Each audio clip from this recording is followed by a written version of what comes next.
in my life, I have to say that today I miss them every bit as much as I miss my parents.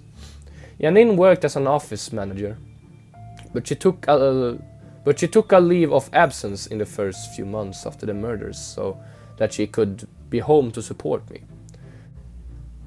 Anton worked for a home security firm. He was the kind of man who always had a smile on his face, so much that it would be impossible for a person to even imagine him angry. He made instant connections with people, and he had a confidence about him that made people want to seek his approval, whether consciously or unconsciously. Janine and Anton didn't have any children of their own, and they'd always been very generous towards me. I knew them well, so it was easy for me to slip into their lives. I put a huge effort into making sure that I gave them no trouble, and I asked them for nothing. My conversation with the murderer never too far from my thoughts. My conversation with the murderer was never too far from my thoughts, and I could hear very weird of his comments ring through my mind daily.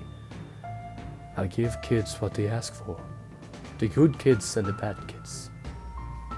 I don't know what the good kids were given by this man, but I understood that all too clearly what happened to the bad children.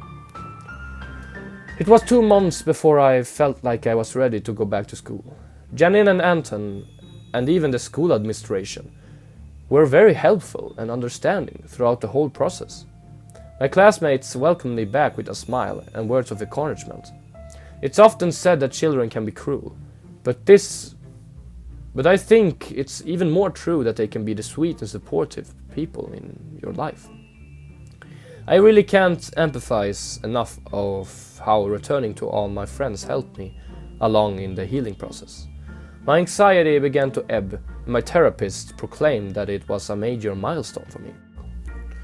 Despite the progress in my psychological healing, there was always several thoughts that I couldn't rid myself of. The first was the guilt that I felt about asking for my parents to go away.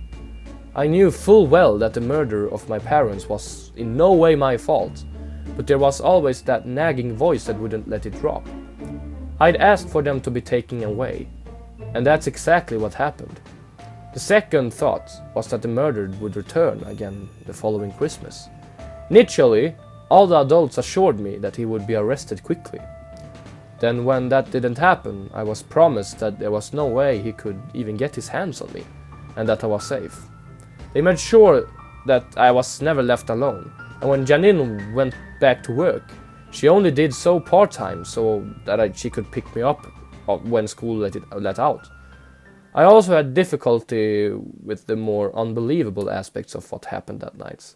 I tried to convince myself on a daily basis that the murderer was just a normal man, and that my memory of those fantastical elements was merely my own imagination betraying me. But just like the guilt, I felt the troubling thought that this man was more than just a man. Didn't subside entirely. For victims of trauma, this can often trigger symptoms like depression and fear. For me, Christmas was the anniversary of my worst memory. As the summer ended, Janine and Anton, along with my therapist, decided early on that Christmas wouldn't be celebrated in our household that year. Nobody felt that I was ready to do it.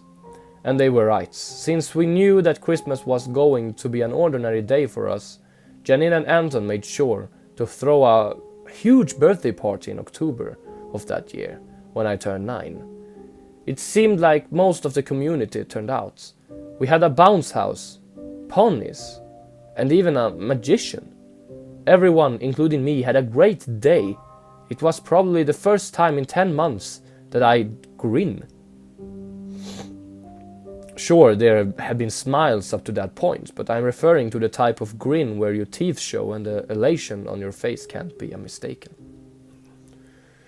Unfortunately, the joy of my birthday couldn't last forever. The signs of Christmas slowly started popping up not long after Halloween passed, and my anxiety started increasing. Though we weren't going to celebrate it, Christmas would be impossible to ignore. Holiday lights, store displays, television commercials. Oh, Yuletide songs pumping all over the public address system.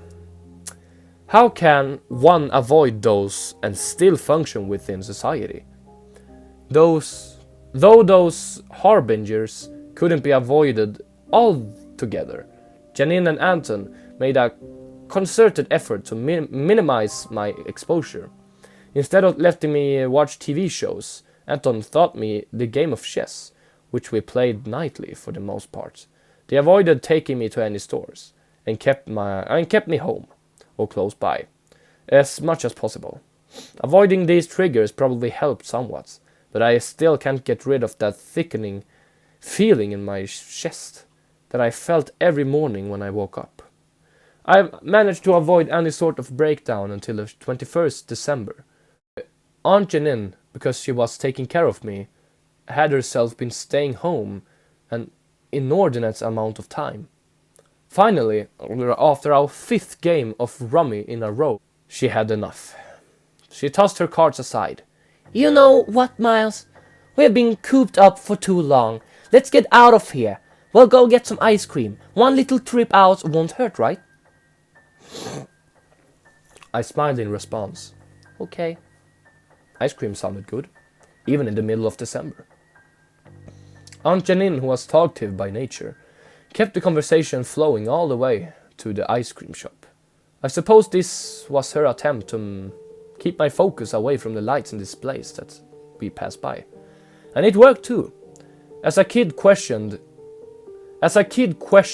about his favorite superheroes and is going to fairly talk about them, even the quiet ones. We made it into the ice cream shop.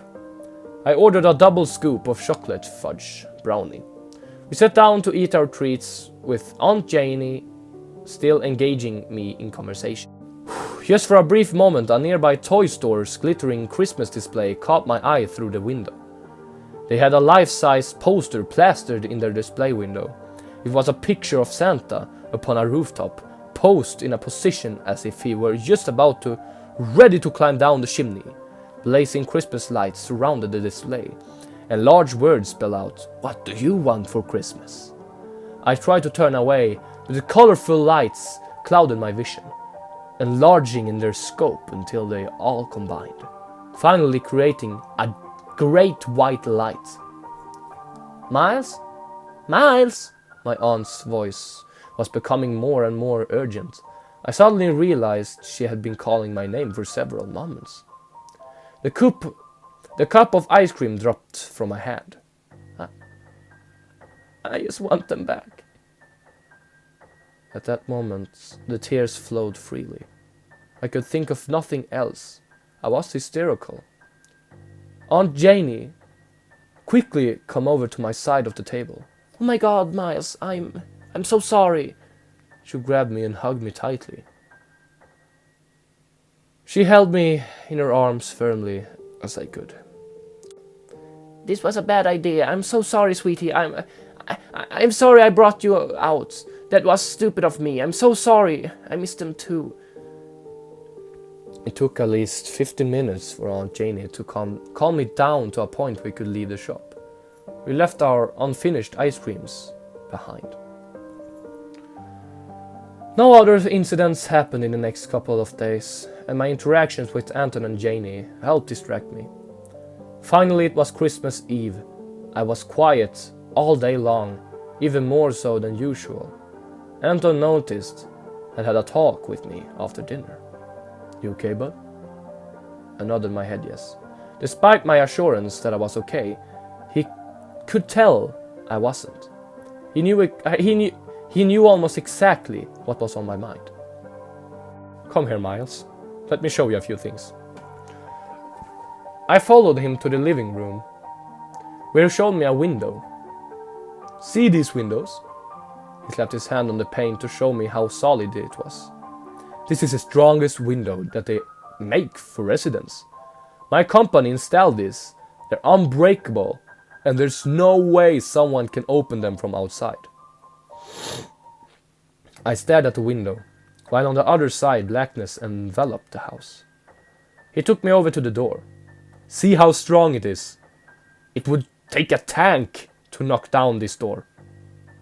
The back door too. And there's no other way in. He led me over to the alarm control panel that was on the wall. This is the best system that they make. I installed it myself. He kneeled down to my level. Miles, you're safe here. Nobody, and I mean nobody, can get in here unless we let them in. He glanced to the side with his eyes. And don't tell your aunt I showed you this. He moved his coat aside so that I could see the pistol he was wearing. Just some added protection. But I won't even need this. I nodded, feeling a bit safer, but not completely. I still worried, not only for myself, but for Janie and Anton as well. Bedtime approached, and for Aunt Janie, with an insight usually preserved in a long-time mother's, knew the one thing that might make the night a little easier for me. Miles, do you want to sleep in our room tonight? She asked. Yes, I said directly, without taking a little pause, and smiled. We would all be able to look out for each other. They'd protect me, and I'd be able to warn them if anybody come in. They put some soft blankets on the ground for me, right next to their bed. It was in a nice, protected spot in the large gap between the bed and the wall. I couldn't fall asleep for several hours, but I could hear both Janie and Anton begin their nightly